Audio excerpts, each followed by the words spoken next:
안녕하세요. 김준갑의 경제부동산입니다. 구독과 좋아요 부탁드립니다.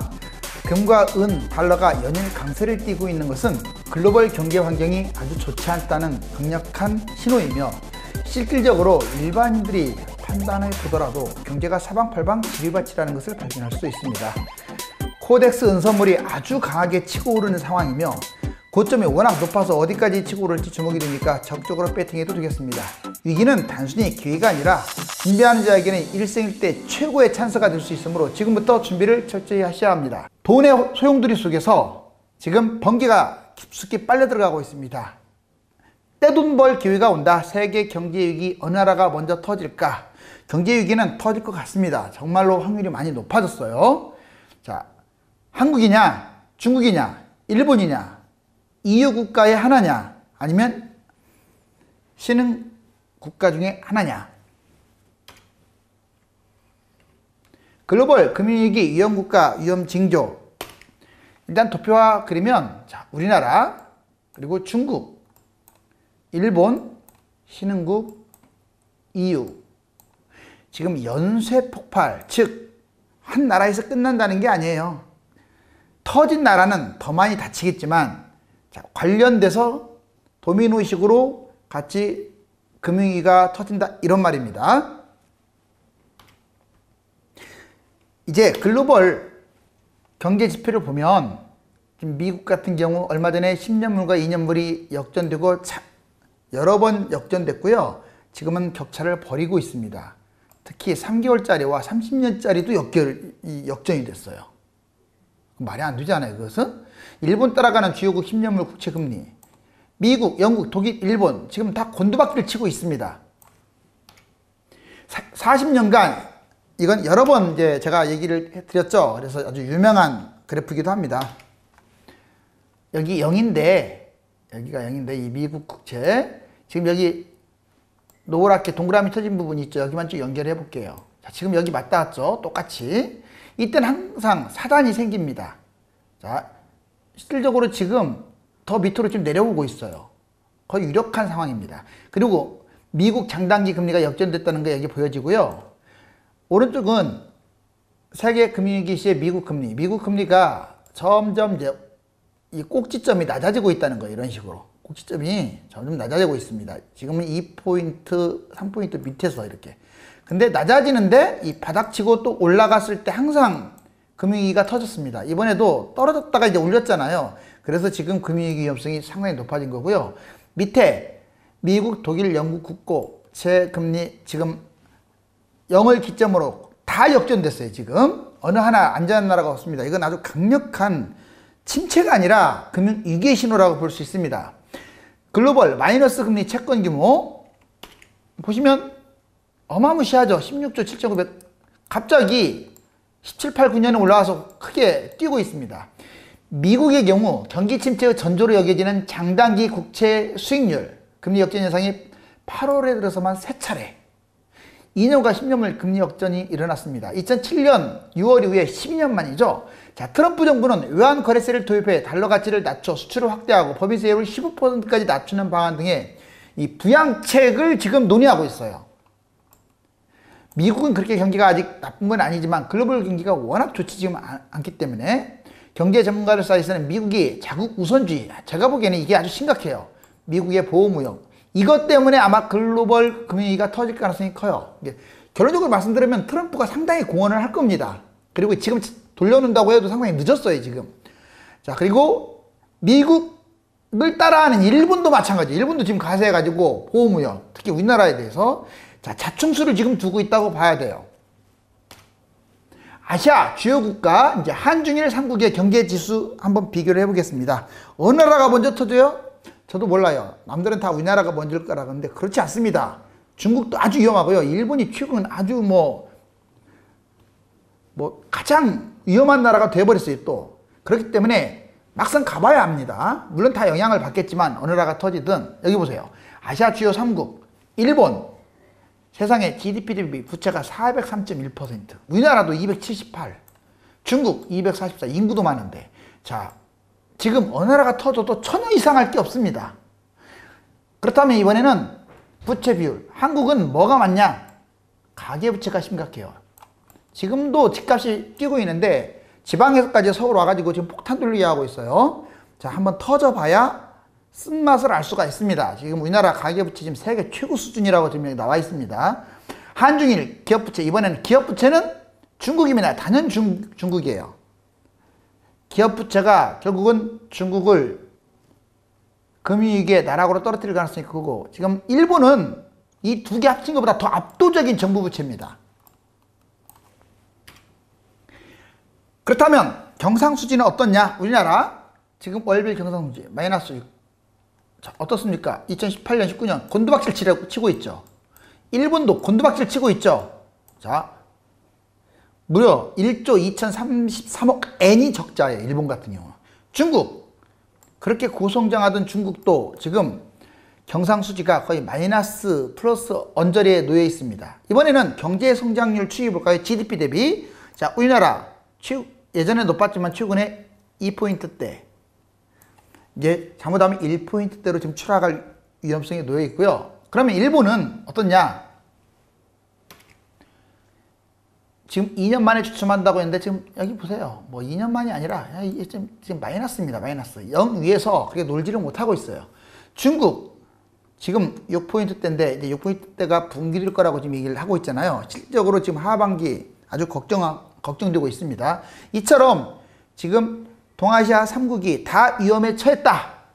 이제 하나씩 나라별로 보겠습니다. 한국의 경제위기 가능성과 징조, 여기 보시면 기업 실사지수, 뭐 제조업, 비제조업, 전산 모두 다 2019년 7월달 기준이거든요. 다 추락하고 있습니다. 그리고 경제 심리지수, 뭐 순환지수 역시 추락하고 있습니다. 그냥 추락하는 게 아니에요. 그냥 뭐 미끄럼 타듯이 추락하고 있어요. 급증하는 자영업자 대출, 자영업자들은 지금 여기 보시면 190조에서 213조, 지금 말도 안 되게 어마무시하게 지금 빚이 증가하고 있습니다. 장사는 안 되고. 가계부채는 더 심각한데 자영업자도 이래요. 자, 코스피 PER 규모, 제가 그랬잖아요. 이 PER 규모가 지금 사실상 코스피가 지금 말은 2천 언저리지만 실질적으로 1000하고 같다고 했잖아요. 예전에 금융위기 때보다도 오히려 저평가된 상황이에요. 이건 그만큼 우리나라 경제가 안 좋다는 거거든요. 자, 이것도 강력한 금융위기의 징조입니다. 좁혀지는 장단기 금리차, 우리나라도 역시 장단기 금리가 지금 역전됐습니다. 얼마 전에 거의 바짝 붙었다가 그 다음에 한국 소재 부품, 장비, 일본 수출입, 더군다나 한일 무역 전쟁이 일어나면서 일본도 심각해지고 우리나라도 심각해지고 있어요. 좋을 게 하나도 없잖아요. 여기 보시면 지금 수입이 생각보다 많이 줄지 않았어요. 2018년 기준으로 봤을 때. 그래서 빠르게 국산화하고 있다고는 하는데 가장 좋지 않은 시국이 어찌됐거나 한일 무역 전쟁이 일어나고 있다는 거. 장단기 금리 역전 확대폭이 지금 여기 나와 있습니다. 마이너스 11까지 지금 벌어졌죠.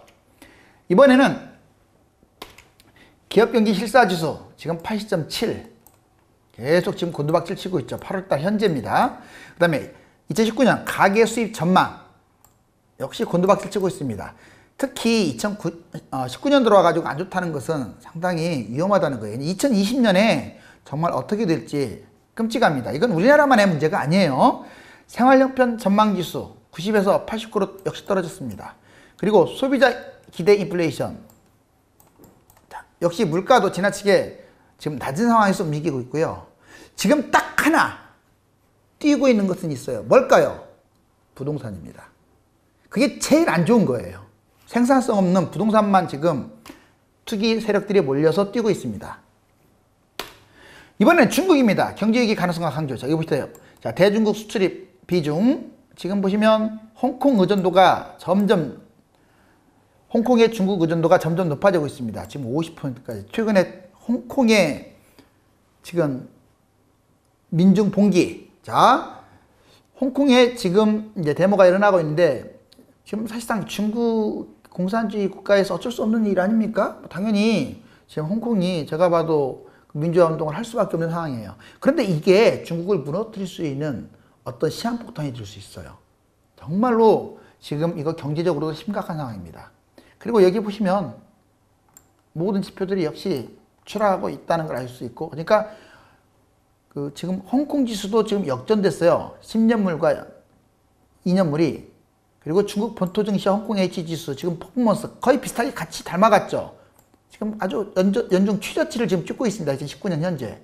중국은 20일부터 기준금리 역할을 하는 새 1년 만기 대출금리를 고시하면서 기준금리를 3년 10개월 만에 역시 인하시켰습니다. 중국이 얼마나 심각하면 기준금리를 인하시키겠어요? 일각에서는 무역경쟁 격화가 올해 중국 경제 성장률을 6% 이하로 끌어내릴 수 있다. 이제 중국은 한번 5번까지로 정리해 보겠습니다. 중국 당국이 공개한 중국 기업의 유치 규모가 도대체 어느 정도냐? 2조 달러예요. 2,454조. 근데 블룸버그가 추산한 경우는요. 자, 여기에 해외 자회사 6,500억 달러, 790조 원이 또 추가로 있을 것이라고 생각을 하고 있어요. 그러니까 드러나지 않는 게 더 많다는 거예요. 이는 공식 통계가 3분의 1에 해당됩니다. 내년 상반기에 630억 달러를 갚아야 하는 이 단기 부채가 많아요. 70%는 본토 기업이 보증해주고 있어서 사실상 이들이 부담을 해야 합니다. 3조 1천억 달러. 이게 외환 보유액이거든요. 근데 제가 저번에도 얘기했지만 이걸 하나하나씩 나누면 리스크가 금방 상쇄될 것 같고, 우리나라 4천억 달러인데 여기 3조 1천억 달러. 예전에 2015년에 막았잖아요.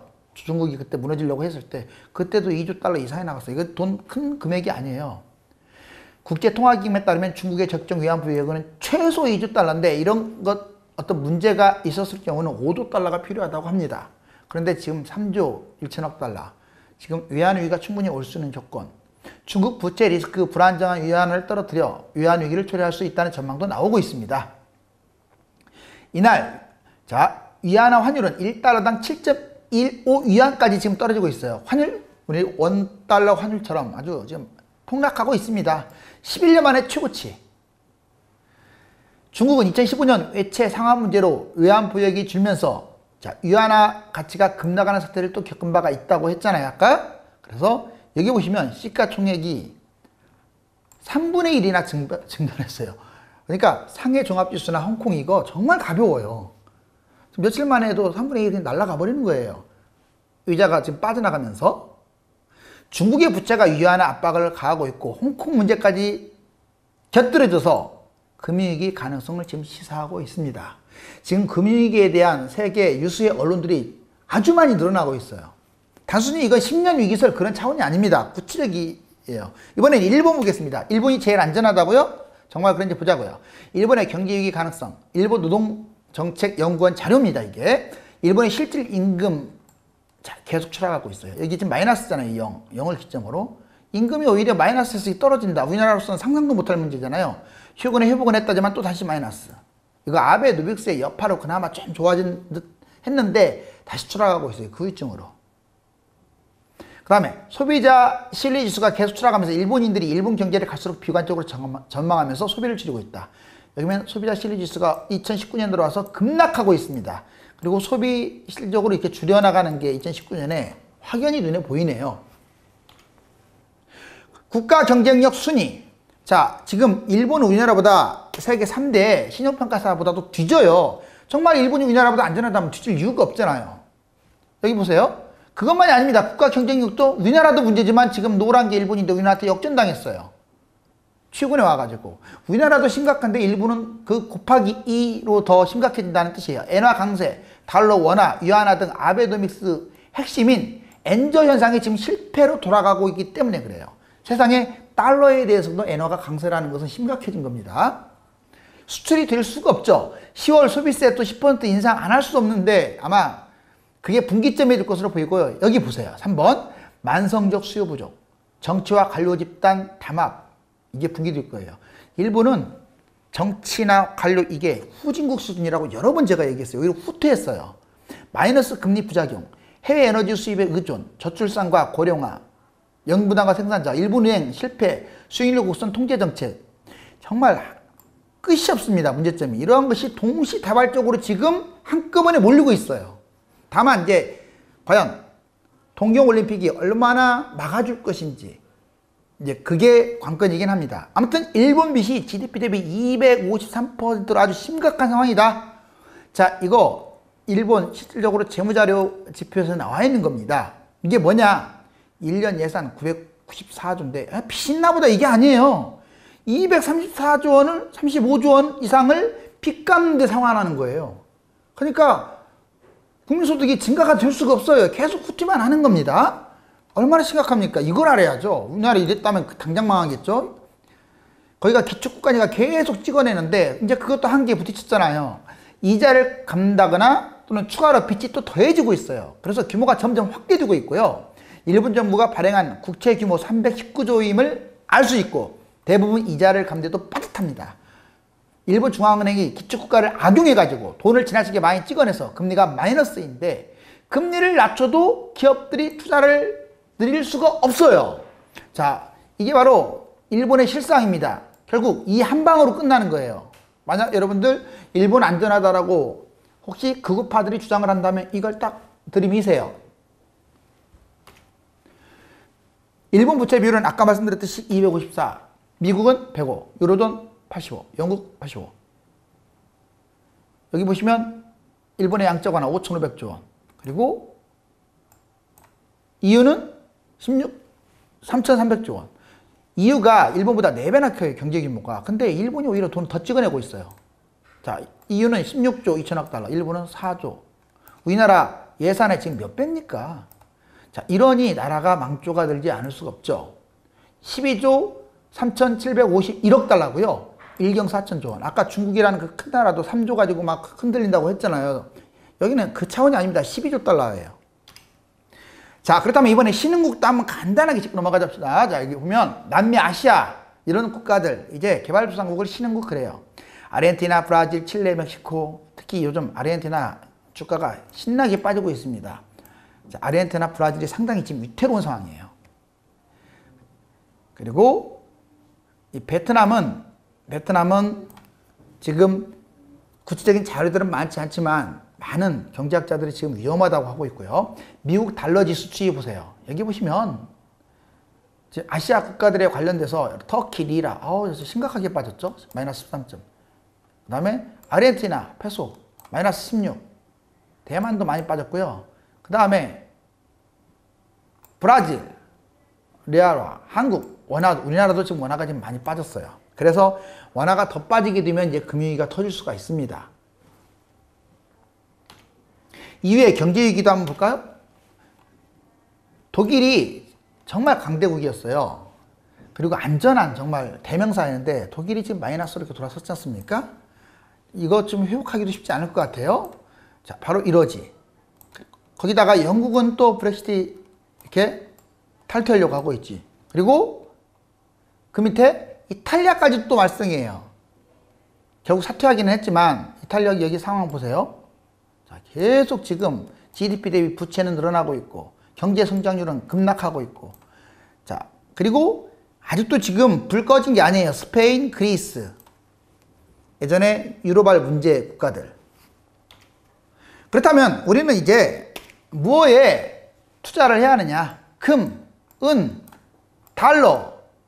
원하는 보유만 해도 돼요. 우리나라 돈이니까. 자, 금, 은, 달러 이쪽에 앞으로도 계속 관심을 가져야 합니다.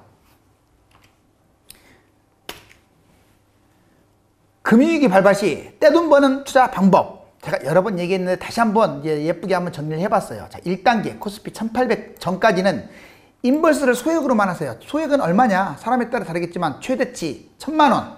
그 이상 하지 마세요. 지금 인버스 아직은 방향성이 확실치 않아요. 상승장에 투자하는 것은 더 아닌 것 같고요. 레버리지 이런 건 큰일 납니다. 인버스도 마찬가지로. 그럼 뭐에 투자해야 했냐? 지금은 박스권 장세에서는 달러 금은 코스피 1800 선에서는 이상에서는 달러 금 은을 하라. 2단계 코스피 1700에서는 이제 금융위기 터진다는 뜻이에요. 어느 나라든. 자, 이때는 달러 금 은 뿐만 아니라 인버스 곱하기 1로 다 들어가십시오. 아마 1에서 2배 먹을 겁니다. 3단계 코스피 1600선 기준으로 자, 인버스 곱하기 2로 가도 돼요. 달러 금은 계속 양호하고요. 자, 1,500 정도. 그 다음에 4단계 코스피 1000에서는요, 우리나라께 제일 빨리 빠질 거라고 그랬잖아요. 그러면 우리나라를 제외한 아시아 증시국가 중에서 특히 이제 일본, 그 다음에 상해, 뭐 가까운 나라부터 이렇게 보자고요. 이 국가 중에서 상대적으로 덜 빠진 나라, 막 추락하고 있는 나라, 늦게서 추락하는 나라, 그쪽으로 갈아탑니다. 그러면 5, 8배까지. 자, 그리고 이제 5단계부터는 상승장이에요. 이때는 이제 1100이니까 바닥이라고 생각을 하고요. 인덱스 곱하기 1. 자, 계속 들어가면 8에서 9배. 돈이 돈을 먹기 때문에 여기서 이렇게 불러가는 건 이걸 잘해야겠죠. 그러면 아주 쉬워요. 이것만 그전에는 했잖아요. 이제는 하락장 이것도 할 줄 알아야 이렇게 팍 불어나는 거예요. 만약에 상승장에 하면 8배가 최대고 잘해야 8배고 아니면 서너 배겠죠. 근데 하락장까지 같이 하게 되면 이렇게 더블로 가는 거예요. 더블이 뭡니까? 자성으로 가기 때문에 여기 보시면 6단계 레버리지 곱하기 2. 자, 이때 역시 1200 정도 되면 이제는 곱하기 2로 가도 되죠. 계속 회복했다는 확신이 서니까 10에서 16배.